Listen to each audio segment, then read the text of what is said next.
Have you ever wondered why you work so hard each and every day to reach your goals, but end up with more broken promises and dreams? Instead of results, you end up with more and more bills. What causes that? Human beings display a wide array of complex behaviors. We love. We fight. We work. But what do you think the core drivers for our behaviors are? Science says we are after these three things. What you are after are: 1. The freedom. 2. To spend your time. 3. Doing what matters most to you. Freedom. Time. What matters? The biggest question of them all is this: do you know what matters most to you? What matters most to you is that which you were born to do. That's something that gives you the most joy. It is a solution that adds value to your ecosystem. Unfortunately, most people do not do that which matters most to them. They say they lack the freedom or the time. They feel trapped. For most people, the lack of time is an excuse. These are the people who spend hours watching television, chatting on their phones, or simply goofing around. They say, only if I had the resources, I'd do that which matters most to me. But that is another convenient excuse. Freedom. Time. What matters? For most people, the truth is, if you are alive, you have the time. The real question is, what would give you the freedom? Among the things that can give you the freedom are: 1. Health. 2. Resources. 3. Peace of mind. People complain the most about the lack of resources. They blame it for their poor health and the lack of peace of mind. If that argument were true, all poor people would be overweight and in poor health. We know that is not the case. But because it is what people complain the most about, let us take a closer look at this resource problem. There is a booming industry around this question of how to get the resources as the way to getting the freedom. You probably read many books on the subject and attended a few seminars. But why is it that despite throwing so much money and time at the problem, you are still essentially at the same place you were a few years ago? Why is it that so many people throw so many resources at this question and never get any real lasting breakthroughs? They remain wounded and stuck. To avoid being dragged around by situations, we'll start with the big picture. Here is a question that at first seems nonsensical. Do you know who you are? Do you understand your identity? Your immediate answer would be, yes, I know who I am. But do you? Really? Here is the truth that the majority of living human beings do not understand. As a human, you are a triune being. There are three parts that make you a human being.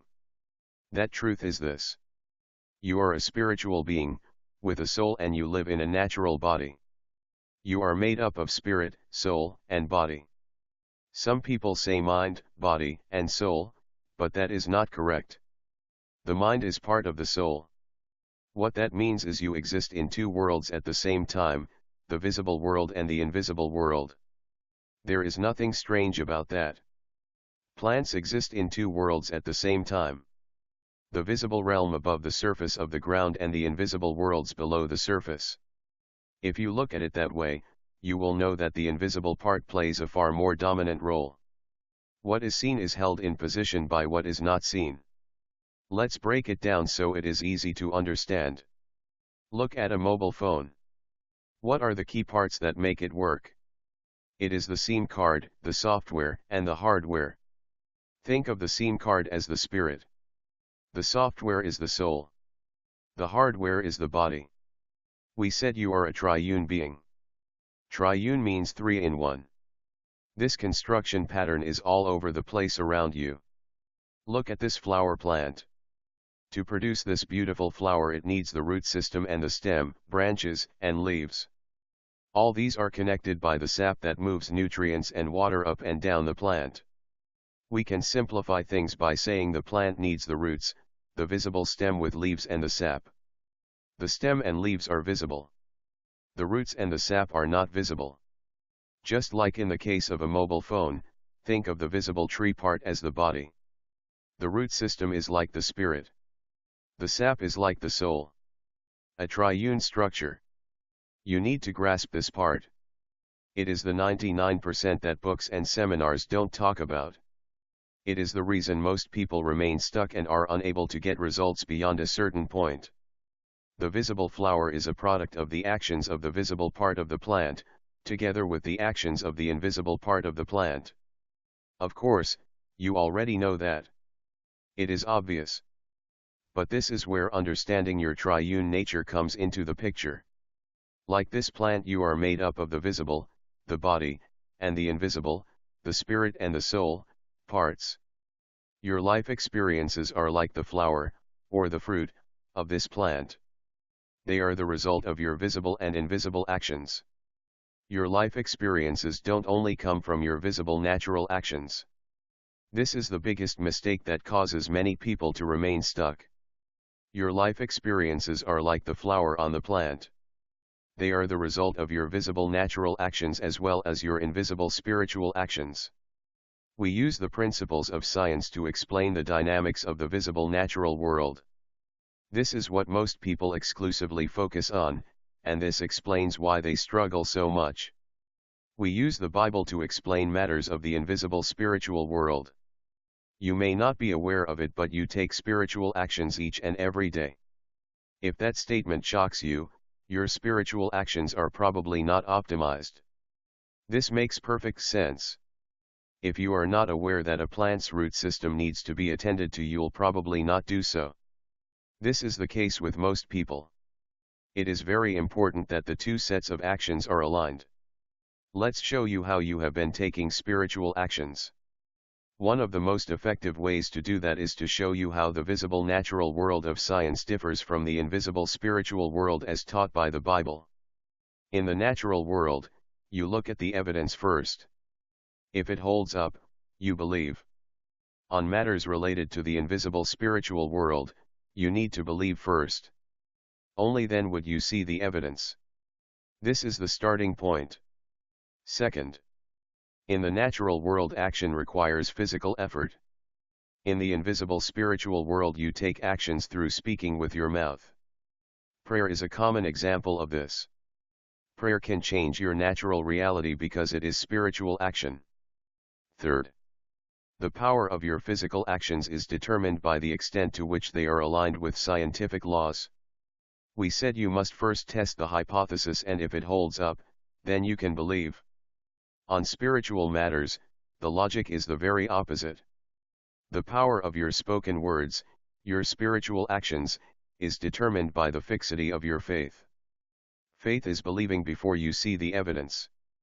Without the faith, you won't ever see the evidence. It will still be there, but you simply won't see it because of unbelief. Let's summarize it this way. In the spiritual world, words are like the trigger on a gun. The size of the faith is like the size of the gun. Two guns can have a similar trigger, but it is their size that will determine the extent of the devastation. Faith is a loaded gun and words are the trigger. The object of that faith is even more important. It is God, not the universe or some abstraction called the source. This subject is discussed in more detail in our other videos. You can also read the book in the description below for a deeper understanding. It explains the theory and offers practical steps you can take to break free. We hope this lesson has been useful to help you understand this truth. Resources are there for the taking.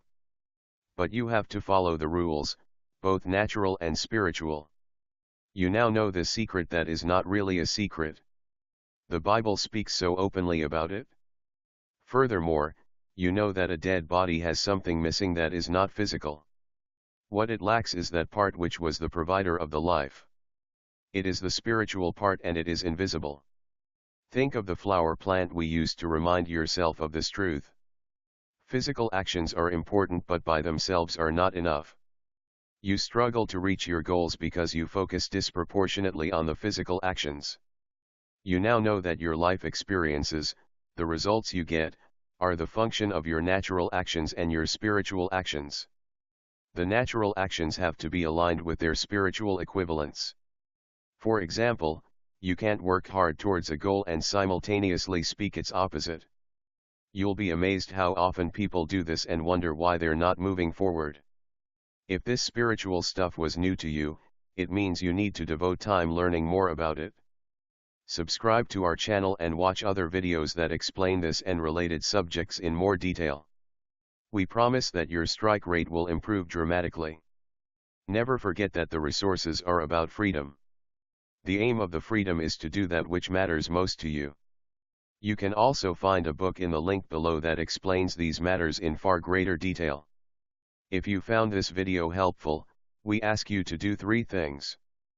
First, subscribe to our channel called My Promised Land. We have many videos that explain how to align your spiritual and natural actions for greater effectiveness. Second, share the video with those you think might benefit from its message. Third, share any thoughts and questions you may have. It does not matter how off the wall it may seem. Such feedback will help us to prioritize subjects you need to hear more about.